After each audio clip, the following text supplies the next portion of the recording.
next part of the presentation is going to focus on the design review, historic designation and design review ordinance, which was recently approved by the City Council.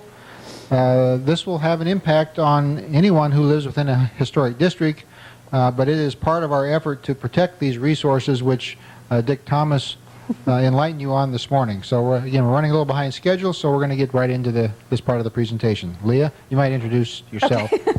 Well, I'm a member of the Historic Preservation Commission. I'm also a professional archaeologist and architectural historian. I primarily do contract work for agencies like the DOT, but I also do National Register nominations for private property owners, but that's about the extent of what I do. One thing I want to note on one of the handouts is the Iowa Legislative Action Request. This is something that just came over the email to me the other day. And to point out the significance of it, I don't expect you to be able to read the overhead because there is a handout there that hopefully you got right by the sign-in sheet. What's really important about this is the only piece of legislation that I've seen of late. They've talked about this at the federal level. It's never gotten out of committee. This is a state level action. It's in the House Ways and Means Committee right now. And this is an income tax credit for historic rehabilitations. At this point, they have it as, let's see, it's a 25% of the qualified rehabilitation cost. What's unique about this is that the federal income tax credit is for income-producing properties only. That's it. Commercial buildings, you can maybe stretch it for farms, but for primarily commercial properties. This includes commercial buildings, barns that are older than 1935, and individual homes. This is the first time we've ever seen this. This has a really good chance of getting out of committee. If you can call your state legislators and let them know how important this is. This is another advantage for private property owners who want to undertake a major rehabilitation or restoration of their home.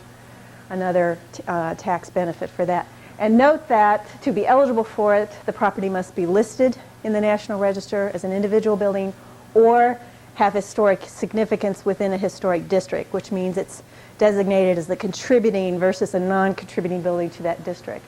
Or it's been designated by the city or county as a local landmark, which is something that can be done here in Mount Vernon as well. So, call your legislators. Yeah. Where is it? At the top of your... Oh, it sure is. It's right down. I think she's better. Yeah, it's right. It's correct there. Maybe that's some sort of Freudian thing. I don't know. Didn't even notice that. I didn't write it, so what can I say?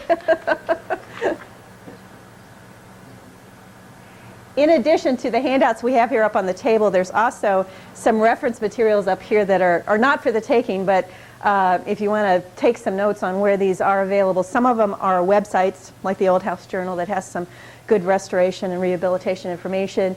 A list of other websites, some advertisements for products like Crete, which is a recommended product for historic preservation work, and the company that does that, Abitron, also has some good wood restoration products that are also highly recommended. And then there's 3 books on house restoration and paint colors that I think are at the Cole Library. Well, it's Cole Library though, isn't it? At Cornell? Cole. I think you're talking about Cole. Oh, no, I said Cole. I meant to say Cole. Yes, no. I don't know if Cole has them, Cole College has them or not. Anyway, what we're here to talk about is design review. And for those of you who haven't heard that we recently revised our historic preservation ordinance for the city of Mount Vernon to include design review for designated local districts. And in Mount Vernon, this means that in a designated district, any building permit applications will require a mandatory review by the Historic Preservation Commission and mandatory compliance with the recommendations of that review in order to get a building permit approved. Now this is in addition to also complying with regular zoning requirements as well, such as setbacks and scale. And once again, it only applies to those projects that would require a building permit. And I think what we're primarily going to see are new construction and additions coming under that mandatory review, mandatory compliance aspect. Now, there's also mandatory review but voluntary compliance in the revised ordinance that applies to any exterior projects. We're not involved on the interior at all. This is exterior that would involve changes or alterations to the exterior of a building in a designated district that does not require a building permit. So that's mandatory review but voluntary compliance. Change or alteration is usually defined as being visible from the public way or adjacent properties and includes anything that does not constitute normal repairs or maintenance. And for example, paint colors is considered normal maintenance activity, so that would not come under this mandatory review, voluntary compliance. Although, if you want assistance in choosing historic colors for your house, we do meet every Saturday, not every Saturday, the first Saturday of every month, starting at 9:15 back here in the smaller room of the City Hall, of the council chambers here. We have usually taken a break in the past during the summer. I don't know if we're going to be able to do that now that we're going to have to be reviewing building permits, but there's always a notice in the paper when we meet, so be sure and check that out, or there's always a notice on the City Hall front door as well. Now, to assist both property owners and the Commission in their review, we've put together a design guidelines booklet that covers aspects that will come under the purview of design review, but also includes some other elements like paint colors and some other aspects of historic preservation that will never come under design review, but for educational purposes are put in the booklet to help people to know what's appropriate versus what's inappropriate as far as historic preservation standards. And this is the cover. There's copies up here. Please take one. Every property owner in the district should have one of these already. Actually, we printed enough that we'll probably distribute one to everyone in town in the near future. District And hopefully have a few extra left. So if not, we'll print more in the future.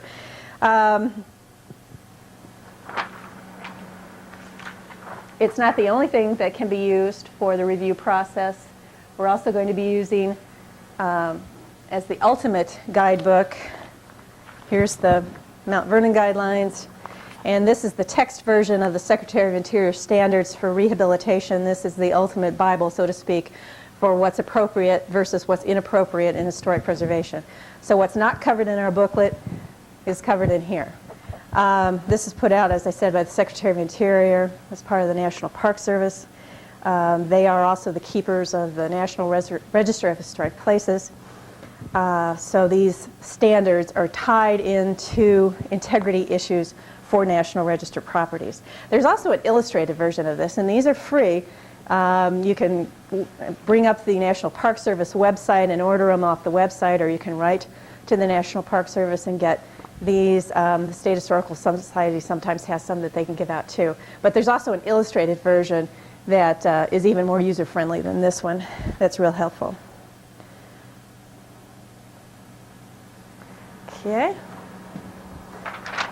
Now, if you have internet access, if you can surf the web, there is a website. This is and there's a handout that has this page on it. It's one of the orange pages that I have there. And this is off ParkNet for the National Park Service. This is their Technical Preservation Services for Historic Buildings page. And the little place where it says, look at this, it's got little arrows pointing to it. Some of the new elements they've added to it. There? It's hard to do things backwards. It says electronic rehab and the boilerplate nose. These are places that you can go into and basically run through a rehabilitation question as far as what's appropriate versus what's inappropriate in the standards. And you can run your own project as a kind of a trial through here and see whether it meets the standards or not. And it just literally runs you through the program and lets you know if you're on the right track or if you need to go back and reconsider your project a little more. So if you want to do a dry run through of whatever project you're proposing just to see if you're on the right track or not, and you have internet access, that's a good place to start.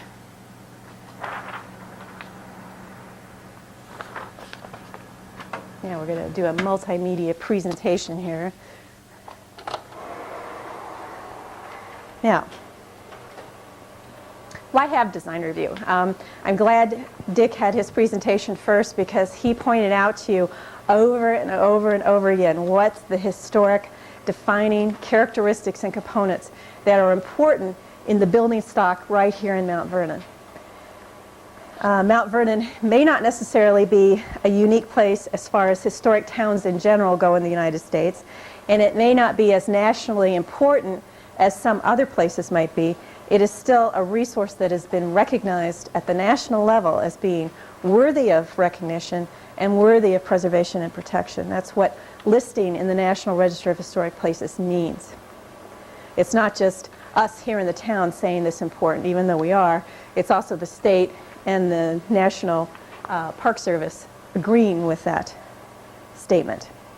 We are unique in this town, and Dick's already pointed out some of that, is that the Cornell College Historic District is the only example in the entire nation of a college campus being listed in its entirety as a historic district. We certainly have lots of campuses that have maybe their central courtyard areas or their central campus buildings or their oldest buildings listed as districts, but not the entire campus. So this is a unique resource.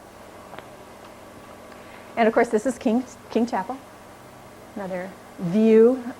Dick kind of had a photograph, I think, that was from the other angle looking to the southwest. I've also noted the importance of some of the commercial resources that we have. This is the Sun Building, which was started out its life as a bank for a short period of time. The Corner Building, which is Bauman's. And then this is another view of the Morrissey House, right? It's just looking straight on it as far as some of the early architectural residential properties that are of significance. Ash Park, another view of the Booth House. And this is also in the Ash Park district. I don't know if you had a slide of this one, did you, Dick?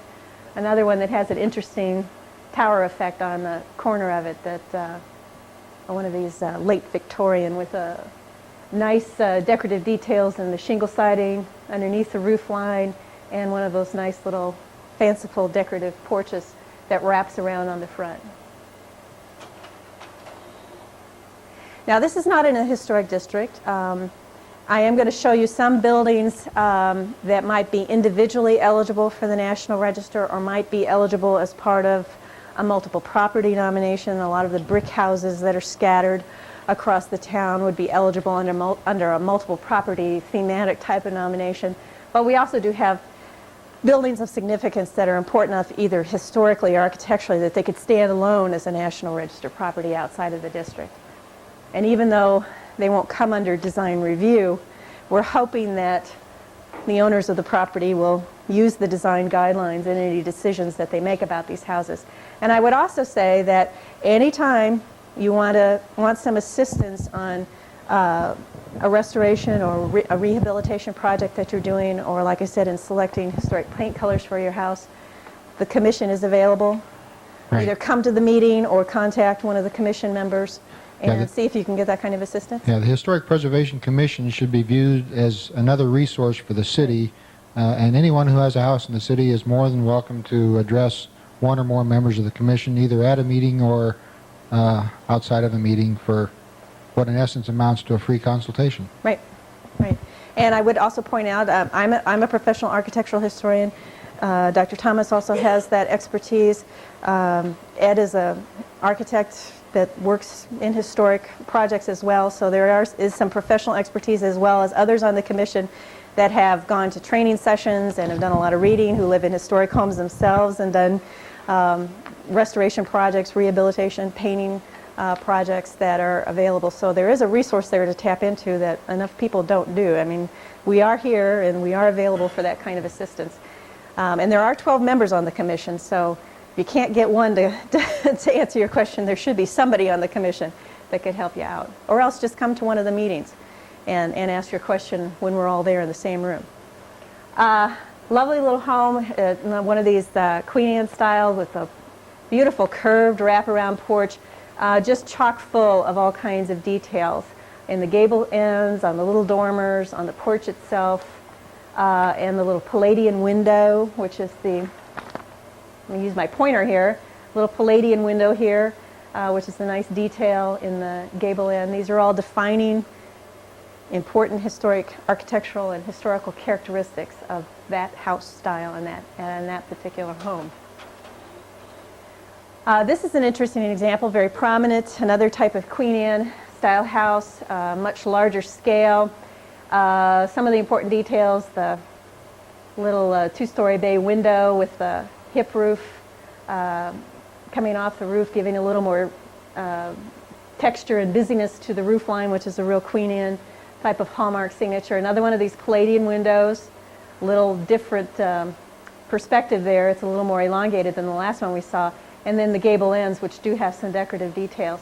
Now this porch is a reconstruction. At some point in time, the original porch, which this is off of a photograph. Isn't this a reconstruction based on a photograph of the original? But at one point in time, this porch was gone entirely. And so the owners of this house undertook a major reconstruction project, which is a very admirable undertaking. And that's the kind of thing that's expensive enough that one of these income tax credit breaks for a major restoration of a house would really make a difference as far as assisting the property owner in bearing that kind of expense. But that was a choice that they made. Now I would note that in design review there is a difference, and we'll get into this in a little while, between rehabilitation and restoration. And we're not asking people in the design review process to restore something back that's missing. That's a major expensive undertaking that should be a decision made by the property owner themselves. We will help them in the restoration. If somebody wants to undertake a restoration and they need help in the design of that porch, we will help them do that. And that can go through the design review process if that's a decision they've made. But if that porch is missing, we're not going to require somebody to put it back unless that's the project they've decided to undertake. Now, it's not just the commercial buildings, the college buildings, and the homes in this community that are of importance. There are a few outbuildings out there that are important too, and I know people hate to hear that maybe. That's not to say that every little building sitting in a lot behind a house is historically significant, but in the districts there are some structures that still retain good integrity, that were built about the same time that the houses were. Sometimes they even match the style of the house. That was a real popular thing to do in the early 19-teens and 20s when people started to buy cars, and they would often build a garage to match the style of the house. This nice little garage with a gambrel roof still has its original fold-out doors, or at least it did when I took the photograph. There are older carriage houses that were then later converted into garages. And even some little barns that would have housed both the carriage and the horse, and maybe even a cow.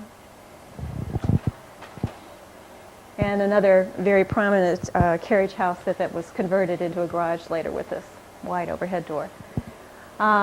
So there are some of these resources that are worth saving, and that would be through the design review process. If somebody wanted to tear down a garage or remove one of the outbuildings, we would that would come under demolition. We would want to maybe do an evaluation of the building, whether it's significant or not, whether it can still be saved. Or if somebody wanted to save an old garage, it would go through the design review process. But that's not to say that every little building behind every house in a district is going to be important or significant. It's those defining historic and architectural characteristics that we would be looking for. Yeah. Yeah.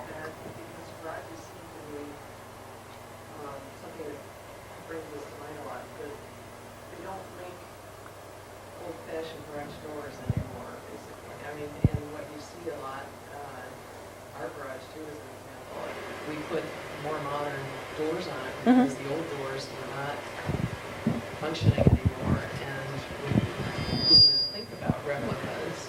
So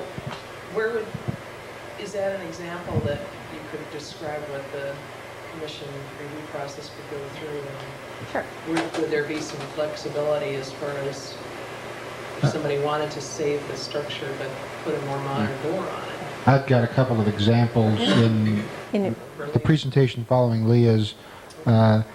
dealing with the best you can do with what's available. And again, this garage here, for example, the classic thing here would be at least put 2 doors in Two doors. instead of one to bring the scale down. And then they also make doors that have the embossed panels on it, which again bring the scale of the door down a little more. Yeah, But instead we'll- of this big wide horizontal patterns there. We have to recognize the practicality of it and the adaptability of a structure, and if you can reuse the structure as a garage, that's going to help save it and protect it and preserve it for the future if you can find a functional use for it. Recognizing that those old fold-out doors, if they even still exist, aren't very practical from a standpoint today. And once again, we're not asking people to restore it back to its historic look, but to find something that's compatible and maybe a little more sympathetic to the historic look of a building than something like this. Does that answer the question for now? Now, vacant lots in districts, and there are a few in our districts, and it is probably inevitable that someday somebody may want to build a new house on one of these vacant lots. Now, that will certainly have an impact on the district. Design review would come into play because this is going to be new construction within a historic district. And what design review would do would be to help lessen the impact of that new construction within the historic district. We're not going to stop it. And the other thing I want to point out is we're not going to want you to replicate a historic house. And that's kind of funny from some people's ideas. The National Park Service, the Secretary of Interior Standards specifically state that new construction, either on the same lot as the National Register property or within a district, should be compatible with the historic character of the district, but should still be recognizable as new construction because you do not want to create a false sense of history. So a new addition on a house or a new structure on the property or a new house on a vacant lot, you want it to be compatible with the historic look of the neighborhood, but you don't want it to look exactly like an old house. Does that make sense? This is kind of the Williamsburg principle. When they went about reconstructing Williamsburg in the 1930s, they took a lot of license and a lot of leaps of faith as to what was there originally. And based on archaeological studies to a large extent now that's been done in the meantime, they found that a lot of what they did in the 1930s never really existed in Williamsburg. And so in a very real sense, they created a false sense of history. And they have to be real careful now about how they interpret that when you go and visit Williamsburg. For example, if somebody wanted to build a new house on this lot, first you'd have to comply with whatever zoning regulations there were. Setbacks would be real important. Look at the line of these buildings along this block. They all basically have the same setback. You'd want to try and maintain that. You certainly wouldn't want something coming out and breaking that line. Porches are important. I maybe have a better example also in the Ash Park District where you have porches out front that may be an element that you want to repeat that would be compatible with the historic look of the neighborhood. The houses in the area have a certain verticality to it.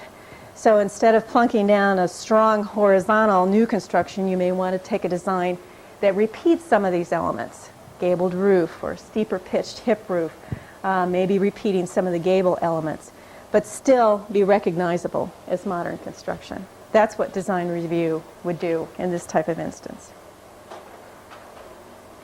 This is in Iowa City, and it's actually not in a district, but I thought it was a good example where you have National Register eligible Italianate brick home. Historically, I think that's probably a 4 square going in this direction here, or maybe a gable front and wing. It's kind of hard to tell. But in the 1950s, 1960s, they plunked down this ranch-style home right there. These two houses are really fighting one another.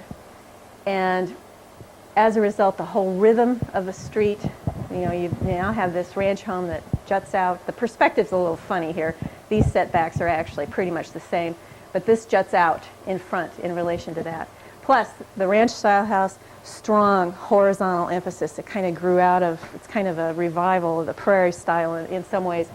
where your roof line is extremely horizontal, very massive, whereas the whole intent of the Italianate style was to lift your eyes up. This is a vertical emphasis versus a horizontal. They couldn't fight against one another even anymore. Yeah. But it is recognizable as new construction. Well, yes, it is. But if this wasn't a district, we hope we could work at the very least to get it set back so you're not interrupting the flow. That would be the first compromise that we would hope could be made. If they were still married to the ranch style, you could still lessen the impact by setting it back further on the lot. That might be the compromise solution that is derived from.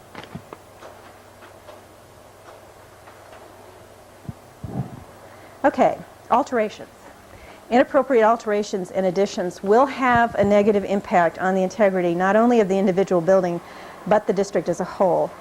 And while generally not immediate, although it can be if it's drastic enough, it is often the accumulation of inappropriate alterations that can build up to a level where eventually you cross over the threshold of integrity, and a district can lose its National Register status if that threshold is crossed. So what you do to your building can at the very least, you're going to impact your own building, you're going to affect the properties next to you, but it does have this cumulative effect where eventually through time you could damage the integrity of the whole district. Now, saying that, alterations, there are kind of two types of alteration. There are those that are reversible and easily reversible, and there are those that are not, that do enough damage to the integrity of a building that short of tearing it down and building it back again, you'd never be able to take it back to a historic look.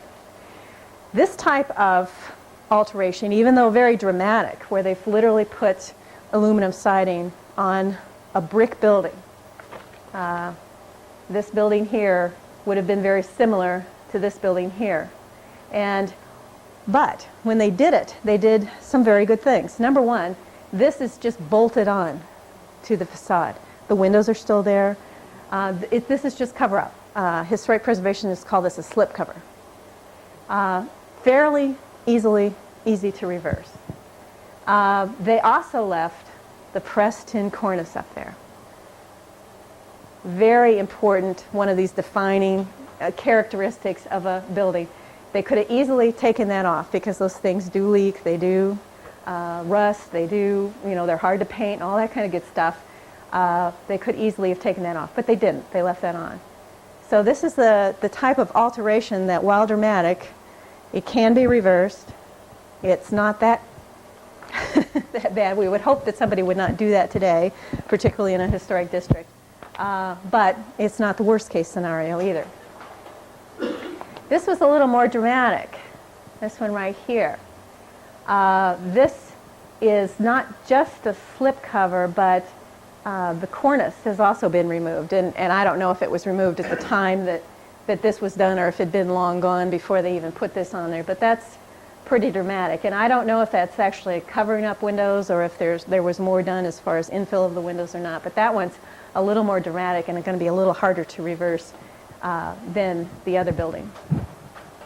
And then, of course, Dick had this example, too, which is a fascinating history of the building where the oldest part of the building is back here, and then later in the century they brought it out and added a storefront to it that at one time had a pressed tin cornice, and then in more recent years have done this kind of alteration. This, especially this permastone type of application, is extremely difficult to take off. I also noticed the other day that there's patches of it that are coming off that's going to allow water to get in behind it. And, that kind of thing does some pretty serious damage if it's not. Do you want to back up one slide? Yeah. I wanted to point out that the building next to this one, Yeah. if you look at the boundaries of our district, the boundaries actually go over to this building here, and this building, and this building are not included. And there's a reason for that, and that's that this building here is a total reconstruction. It did not exist and did not look like that, and I'm responsible for it, so I can't condone it necessarily. But this type of thing, it really is not encouraged by the National Park Service guidelines. They'd rather have something that probably more like the building we're in now, which reflects some of the characteristics of the historic architecture, but isn't, in essence, trying to totally reproduce something. Right.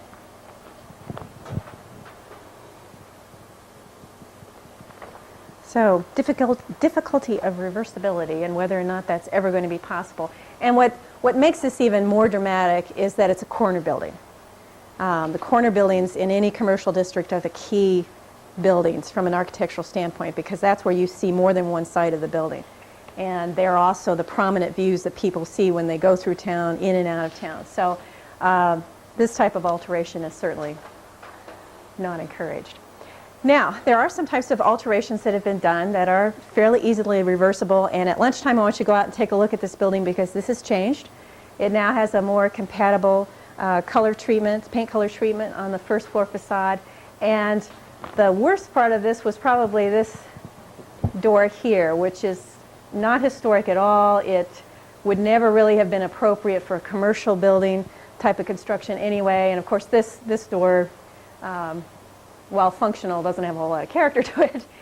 This now has two new doors that are more historically compatible with the look of the building. And if you look at it, remember this, what this looked like and what catches your eye. And then go look and see what it looks like today and see what just a little rehabilitation has done to enhance the historic character and get it back more in sync and more compatible with the overall look of the historic district. Now, there has been a lot of discussion about the impact of one person on a property and that most people will do the right thing. And that is true, and we do agree with that. But all it takes is one person with different ideas and different ways of doing things and different perspectives on things to have a serious negative impact. So I'm going to show you some of the worst case examples of what could happen and what design review would hopefully prevent. This little house, while not a National Register eligible property, even in its best days, just showing you what the impact of one person can be, and practically one building episode, one building season had this impact. Never had this on it originally. The siding is now this vertical siding where this would always have had horizontal clapboard siding. The windows on the front facade have been reduced in size, whereas they should be this more vertical emphasis, giving a whole different symmetry to this front entry. It also would have had a porch on the front of it. It kind of looks like somebody just sliced it down the front. Less of an impact, but still fairly dramatic, this large solar panel on a roof line. This is also in Iowa City. This is being done even as we speak. And once again, it's not necessarily a National Register eligible building, but once again, the impact of one person with different ideas and different ways of looking at things can have on a building. And this is going to be, I'm not sure why they're doing this. They're totally encapsulating this frame house with either stone or concrete block. I haven't gone up and actually looked at what the material is, but this is getting a whole new exterior to it. The expense of doing something like this masonry work, is horrific, and I can't imagine what the motivation is behind that. But once again, the dramatic effect, one property, one person, a little different way of looking at things. And then this one's here in Mount Vernon. Once again, we've got one of those solar panels on the roof line, which is the original part of the house would have been this little gable front and wing. Once again, not a National Register eligible property, but an example of what people can do to properties. This would have had a little porch across the front of it. This window is an insertion that is more recent in time, has kind of thrown off the symmetry of the front gable end. And then this whole building episode here, which probably started out as a garage addition and then later got this plywood siding addition added to it. Kind of the absolute worst case scenario as far as preservation would be concerned. And then a little example. Once again, not a National Register eligible house, but a nice little cottage.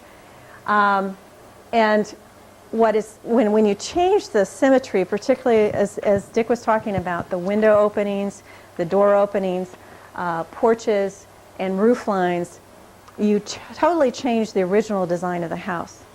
And the best way I can describe it is, what kind of feeling do you get when you look at that house? It's a little disconcerting, isn't it? I always get the idea that it's like a cyclops looking at me, or the house is looking at me.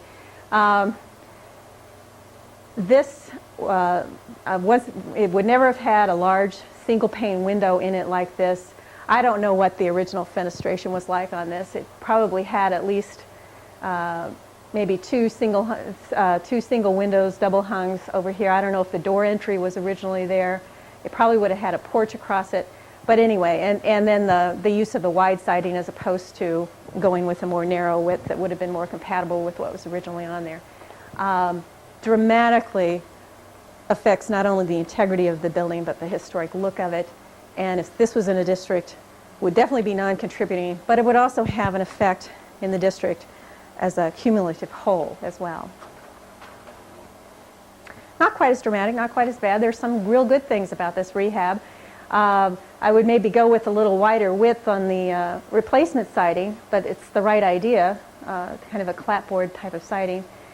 They have kept the single windows, although they've reduced the verticality of it, which gives some of that disconcerting aspect to it. Throws off the symmetry just a little bit, or the proportion of the design.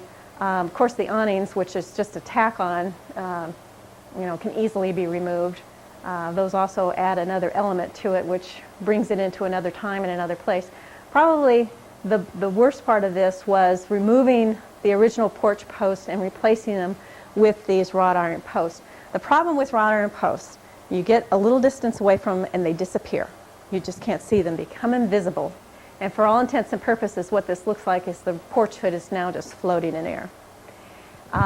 Porches do rot, elements do need to be replaced. It's usually the rare instance where the whole thing needs to be taken off unless you have a property that's been seriously neglected through the years. So if one element or if certain aspects of it need to be replaced, it's always going to be more cost effective to repair and replace only what needs to be repaired and replaced, rather than doing something wholesale or doing something that's going to be real difficult to reverse, which then becomes a reconstruction project in later years. Now, wrought iron posts are appropriate for some kinds of houses, ranch-style houses, Mediterranean-style, Spanish Revival style would have used a lot of wrought iron. But for a house like this, which would have probably had either round posts or turn posts, the wrought iron, you really need to be able to see the posts in order to understand that there's actually a porch there. Otherwise, you lose that historic element of it. And porches are very important in Mount Vernon, as Dick has showed in his examples. Now, just going to talk about this little porch. Once again, porch is very important. At some point in time, the posts must have rotted and they wanted to replace the deck, so we now have a concrete deck, concrete steps, a wrought iron railing, and then they've added this concrete block lattice work to it. Now, I've been on this porch, and the one thing I notice immediately about this porch is it's a cold, damp place, even on a hot day, which maybe is good on a hot day, but for the most part, it's not the inviting, warm place that these porches were historically meant to be. The porches were built in the first place because people didn't have air conditioning. They sat out on the porches on a hot summer night. This was how they socialized with one another, and they were supposed to be inviting, warm places to be. But when you do something like this effect, it really actually has a physical effect, as well as not destroying the integrity of this house, because this still retains a lot of the wonderful character-defining elements of this, but it has had an impact. It's something that if this building was being evaluated for National Register eligibility, it might be enough to make it ineligible as an individual building. It might still be contributing to a district, but it was something that would have to definitely be considered. Once again, reversibility, whether what you do to your property is something that's actually doing harm to the historic integrity, or whether it's something that can be brought back fairly easily. And using an incompatible type of treatment on an otherwise typical gable front and wing house here, which would have had, the wood siding would have been all around this area here, and they still have retained the shed roof and the open porch aspect of it, it also would have had a wood deck and wood steps. But that type of thing would not be considered compatible or sympathetic to the integrity of the building. This is another good example which shows this porch originally was one of the most important parts of this building. But by replacing the posts wholesale with these wrought iron, as you can see, they just literally disappear. And from a distance, this thing is just like floating out in air. And you've lost a very key character-defining, architectural-defining aspect of this house style. Now, this also has some of that permastone application to it. They've enclosed the front entryway and inserted a wide single-pane window. To a lesser extent, the wide panel treatment up here, that's not as dramatic and not as irreversible as this kind of activity down here. Now, if you remember back in Dick's slides, the one he was talking about, the major porch restoration that was done, he had the after picture, and I will have another after picture in a minute. This is the before picture. I wish it was back a little further so you could see. This is one of those houses that has the steep gabled roof, and the porch is actually what we call integral to the structure because the whole roof line comes down over the porch. This is not an add-on or an appendage. This is actually integral to the structure. Very massive. And when they removed the porch, and they removed it, you know, obviously there was some kind of rot problem, but I would seriously doubt that the whole porch was not salvageable. This was just an expedient, let's get rid of the wood elements, let's take out the deck, let's take out the steps, let's take out the posts. And as a result, you ended up with a concrete pad, precast concrete steps, wrought iron railings, and 2 wrought iron posts. From a distance, as Dick said, it looked like somebody kicked the legs out from underneath the house. Every time I went by it, it was like, whoa, that thing's going to fall on me. It was really a disconcerting because these posts just absolutely disappear. They become invisible. The other practical aspect of it is, once again, you've taken what was once a warm, inviting place to sit. And I'm sure, I never sat on this porch, but it always appeared to me as a place that might have been pretty cold and damp and only inviting on the hottest summer days. They really changed the character of this front porch. By doing what they did, instead of repairing what needed to repair and replacing only what needed to be replaced, they took what could have been a fairly minor to moderate rehab project and made it into a major reconstruction project for the next owner who wanted to restore it to a more historic look. So he literally had to do a restoration, a full reconstruction, not a restoration, a reconstruction of this porch, which is one of the most expensive things to have to do on a historic property. And the owner of this house, I think, did contact some of the members of the commission to get some input on, because I don't think there were many historic views of this porch. So they were kind of going from, well, what do I do? What kind of post should be on here? You know, what should the porch look like? Which way should the steps go? All that kind of stuff. And they did get some assistance in selecting a porch type, porch posts and railing treatments that were appropriate. They may not be exactly what was on this house originally, but are appropriate to the style of the house and the time period. And once again, the house has got its balance back. I mean, you can almost hear the house going, phew. And it's made this into a warm, inviting place that I'm sure they're going to enjoy for many, many years to come. I mean, you just can't say enough about something like that. That's just remarkable. And now these are good examples. I'm going to show you what, and I'm just going to run through these real quick because Dick's already pointed out the importance of porches in this community. And I want to point out that if a porch, the porches are probably the most difficult place on a house to maintain because they're usually open. They catch all the elements, the wind, the rain, the snow, everything. They also have delicate little open pieces that also are open to the elements and allow water to come through. And if you don't maintain a porch, you are going to have a problem. You're going to have rot. And if you just totally ignore the porch, it will eventually have to be totally replaced. But normally, if you keep an eye on it and you're just doing regular annual maintenance, keeping an eye, making sure the roof's not leaking, that you're not getting problems, for example, with this gutter coming down and ice jams and stuff like that, as long as you carefully maintain it, that porch is going to last as long as that house. And any replacement that needs to be done should be fairly minimal. You know, a post here perhaps, a railing, but as long as you maintain it, you should never have to get into that kind of extensive restoration, reconstruction, which is very expensive. Once again, the importance of porches. This has got even a nice little side porch, but lots of open elements and lots of places, particularly at the roof lines there, where you need to keep an eye on flashing and stuff like that, because once the water gets down into the roof here, your whole porch is going to come off. You remember this one from Dick's slide?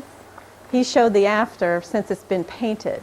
This is now a very dark green with dark red trim. This was back when it was kind of a white and light green, I think. And it also has dark shingles on it now, too. But what I want to point out is, once again, you got one of these integral porches. Without this porch, the whole symmetry of this house would be lost. It's, you know, this is just a key integral part of the whole house structure. Another one of these integral porches, if you replace these posts with something that was not compatible with the historic look of it, if you put wrought iron posts on that, you'd have another one of these where the whole proportion and scale of the building would be totally thrown off. This one also has another one of these inset porches like the other one did on the top. Another good example of porches. And imagine what this building would look like without the porches, or if the porches were dramatically altered. You know, these were an important element of the design of this building.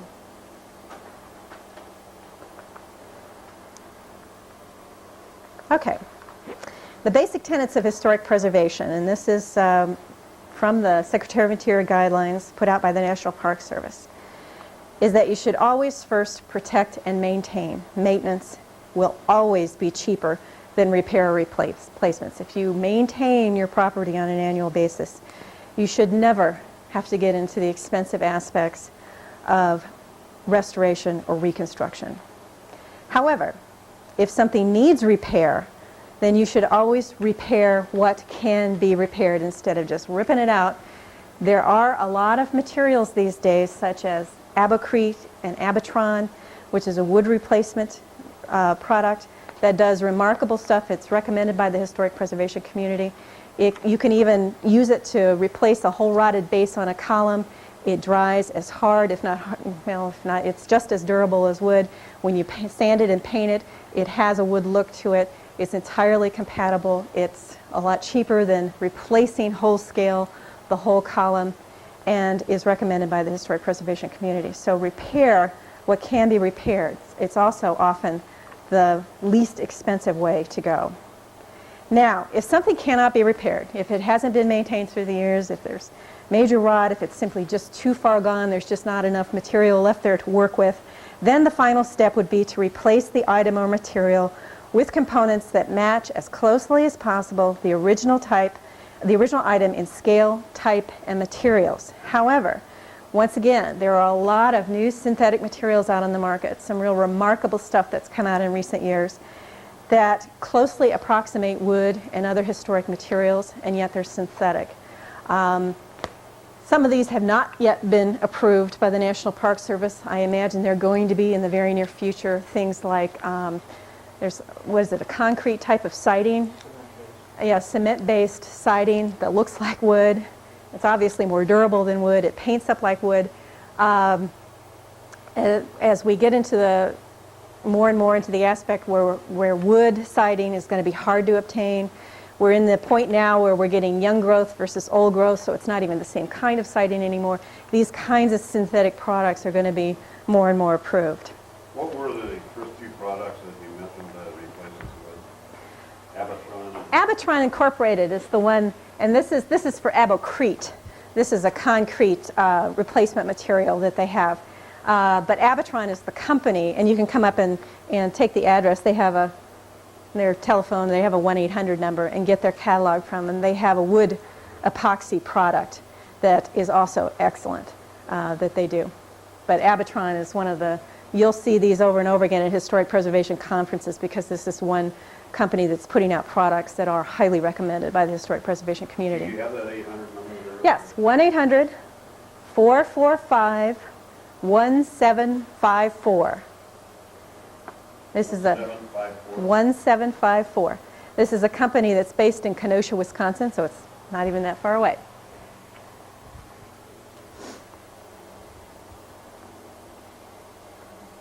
I also saw a product the other day.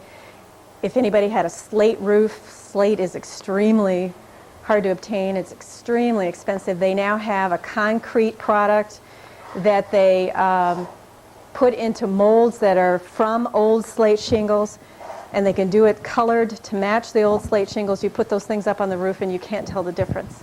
And you know, half the cost of what slate shingles would cost. So there's a lot of these new innovative materials that are coming back out there. A lot of those synthetic materials are actually better than the originals. Yeah, they'll last longer. The plastic wood reconstitutors, where you can actually clean out the old rotten wood and put this plastic material in there, actually is, you know, it's pretty much impervious to moisture and will be better than even if you replaced it with wood.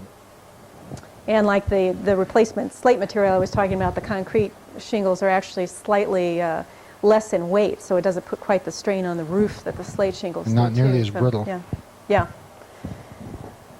Stand up to the weather a lot better.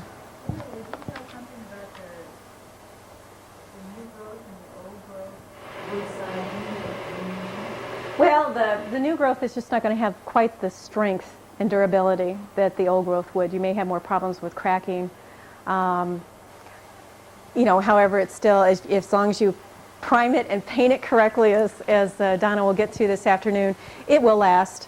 It may not last as many years as the old growth wood siding would, but it's just keep in mind it's a slightly different material, and then it's not going to have quite the same strength as the old growth wood, because the rings of the wood are much farther apart than old growth. Old growth would have a lot more density to it. Okay? Does that answer your question? Yeah, let me put one more up here. And just to emphasize once again that we're talking about rehabilitation versus restoration. Restoration or reconstruction would be a choice made by the property owner. Most of what we're going to be dealing with in design review, unless somebody has made the choice to do a reconstruction or a restoration, is going to be rehab.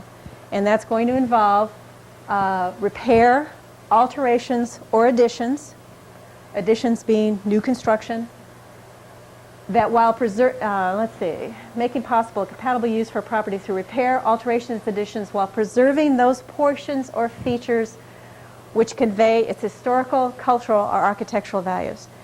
Preserving what is an important element that remains in place, not that's missing, but that remains in place on the building. Just preserving what's there if it's an important element, such as gable end treatments, window fenestration, porch details if they still remain. That's what rehabilitation is all about. And new construction, which would be an addition onto this, is something which would be compatible or sympathetic to those historic elements, whatever is important architecturally about that house.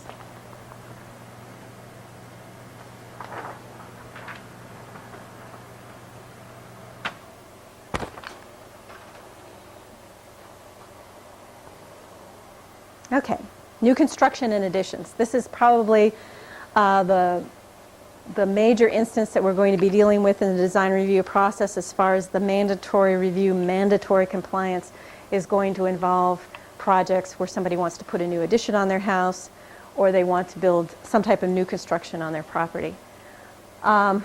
This is a good example of a design that would probably not be approved in this state. Would definitely not be approved in this state if it went through the design review process, if this building happened to be in a historic district. Although this is probably a brick building that, had it not had this addition made to it, would be eligible under the multiple property thematic nomination if that's ever accomplished. However, for multi-property nominations, the individual buildings have to be individually eligible. They're just not just contributing to a district. So they need to have a little more integrity, perhaps, than one in a district. But you have this very nice, very vertical emphasis, one of these two-story little early brick homes that Dick described. It still has the wonderful porch, fairly well maintained, the vertical 2-over-2 windows, which are probably replacement windows, but they did not alter the window size or shape, and a fairly low-pitched hip roof. Now, this is not to say that this wouldn't have an appendage off the back, and it probably did originally. However, historically, additions to buildings of this type would be to the rear. They'd be smaller in scale than the front part or the original part of the house. And they would not necessarily be in brick. A frame addition would be compatible with this type of construction, but would probably repeat some of the same elements. Vertical emphasis windows. May not even have a hip roof, although it might repeat that hip roof on the back. It probably would have had a gable roof. The major problem with this addition when it was put on, the biggest problem with it, it sticks out from the side of the house. An addition for a house to be compatible with the historic character of this building should at least be flush with this wall, but better yet, be recessed from it. What catches your eye when you look at this house is that addition. And the emphasis should be on this part of the house. Other things that would be, if this came under design review, would be as part of the review process, we would probably recommend a different siding treatment. This is a board and batten vertical type of siding, which probably would never have been done on an addition to a house. These square windows in a horizontal line would be much better if you could get single windows that had a vertical emphasis, maybe not that vertical, but still repeating that same kind of emphasis instead of a horizontal versus a vertical. This little addition here is fighting against this house tremendously.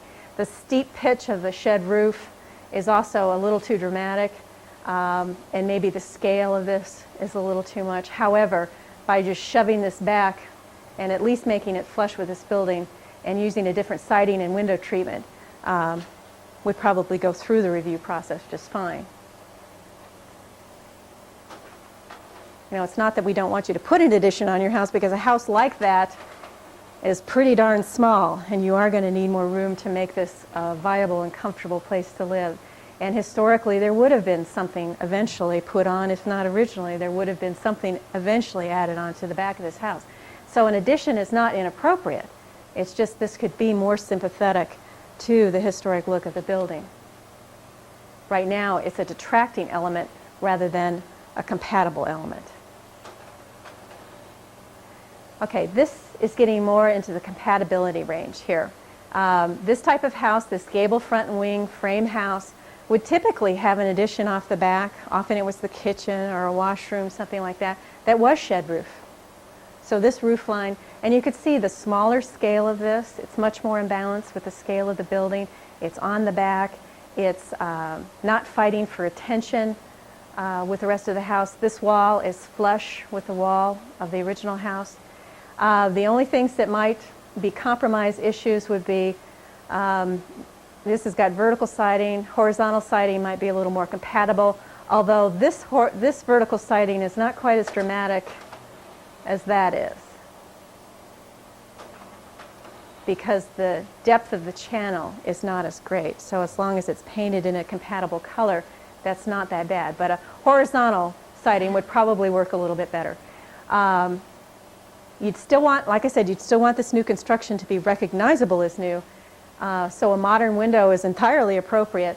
What might make this a little more compatible is if you had a single window here instead of a double. However, this has got a divided light, which is much better than having just a big single pane of glass.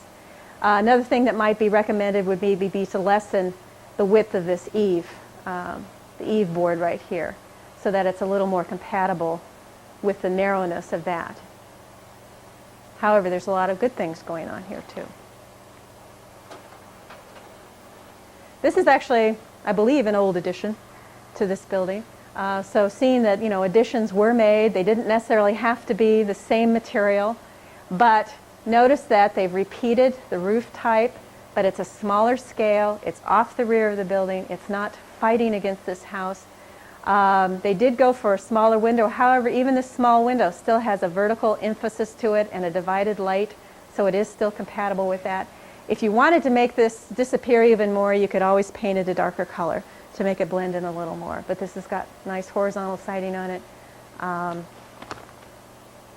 entirely compatible.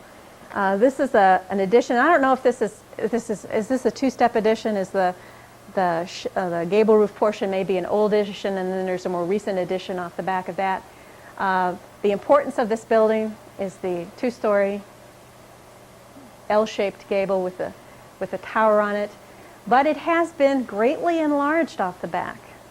But what you notice is the front part. You don't notice this back part. These are built off the rear of the house. They're smaller in scale, and they're repeating elements that are important to the front of the house, to the overall design of the house, but they're not trying to replicate the design of the old, but they are running the same themes through here. For example, same siding width, running in the same direction. It's tied into the old house very well. In this more recent addition, they've tied it in with, they did an excellent job of just tying it in with one simple element, this wide band that separates the first from the second floor, and then painting it in the same color contrast as the main part of the building. Helps embrace this addition on the back. I was going to point out, since I had somewhat of an impact on that one, the original drawing actually also showed a wider trim board around the windows, which I think is the only thing that really would have improved that a little bit more.